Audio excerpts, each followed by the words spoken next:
Hey everyone and welcome to Method's Vigour Guide for Fellowship. I sank many hours into the closed tests and betas just so I could teach you everything you need to know to succeed without stress or frustration, so let's dive right in. On screen right now you'll see a quick cheat sheet. I'll be going through everything more in depth throughout the rest of the video, but here's your no fluff guide. Everything is subject to change, however if you want a quick pick up and play without thinking, well here it is. Now let's get into it. Vigour is one of two healers in the game and uses builder-spender mechanics to heal and shield his party. It can be easy to get overwhelmed as a healer, especially if you are newer to the role or unfamiliar with the content, but just take it easy and remember that it's okay to fail. It's all just a learning experience after all. So Vigour uses something called radiant runes, which are displayed as orbs beneath your character. Runes are generated through your various abilities and are used to cast different powerful spells. The more runes you have, the more effective you can be. Building these takes a little bit of time to begin with, but generation ramps up the more you get going. Managing this is the key to success on Vigour. One thing that's super important as well is something known as ABC. It stands for always be casting. You want to be generating as many runes as possible, so you always need to be doing something that either generates that or spends them. I'll talk more about what buttons do what later, but wasting globals is just bad. Next up, we have talents. As Vigour, a lot of our talents improve our healing in different ways or provide us with extra quality of life. As you unlock points throughout your journey, different nodes require different investment, which means our options can be quite free-flowing. But I've gone ahead and made it as simple as possible for you all, outlining what I believe to be the best general setup you can have at every stage. So your talent timeline will look like this. Your first 2 points will go into Master of Triage, your third will go into Alak Healing, and so on. On screen you'll have a stage by stage breakdown highlighting all of the talents chosen, so just follow along and you'll be grand. The build does shift around a little, so keep an eye on where the points are being allocated and feel free to pause at any moment to double check things. There is a talent point counter at the top to help identify how many points are being locked in at each threshold. And of course you're free to mix and match things and try different things out.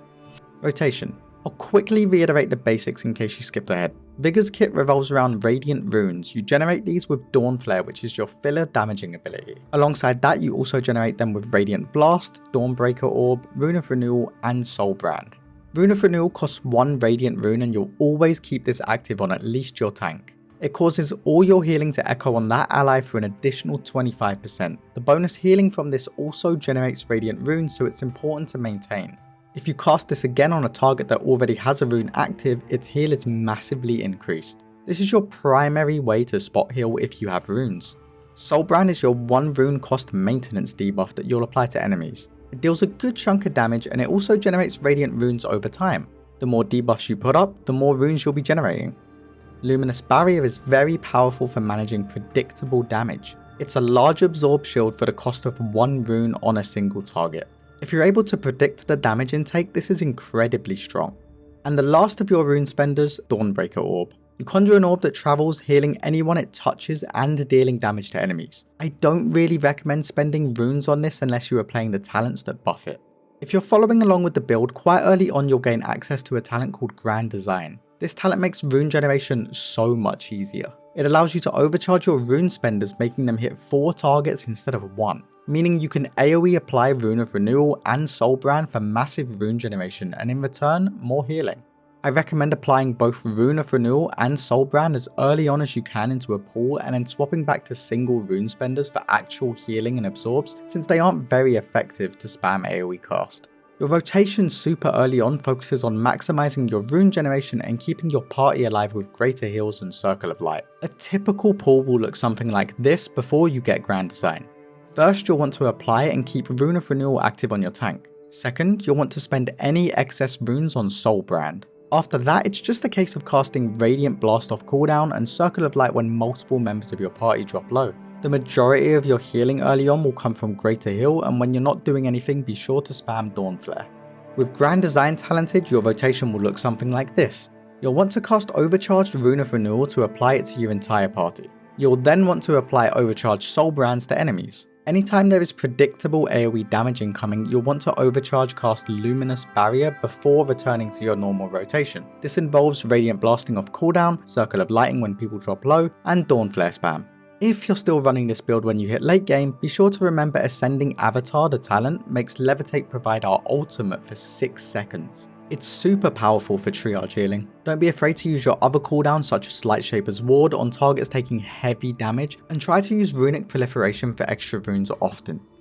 The stat priority for Vigour is this: eye level is king, followed by crit and expertise, and then haste, and lastly spirit. For gems, I think Topaz or Sapphire are pretty good. Use any tier 1 gems you have initially, but with how gem power works, I typically recommend putting all of your eggs in one basket.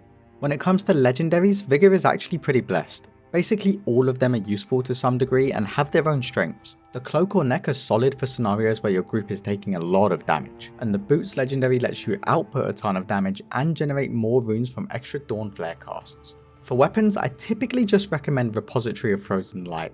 It's generally pretty good simply because it provides an extra healing cooldown. However, the main drawback of this weapon is that it doesn't have any offensive component to it, so its value does decrease a little bit.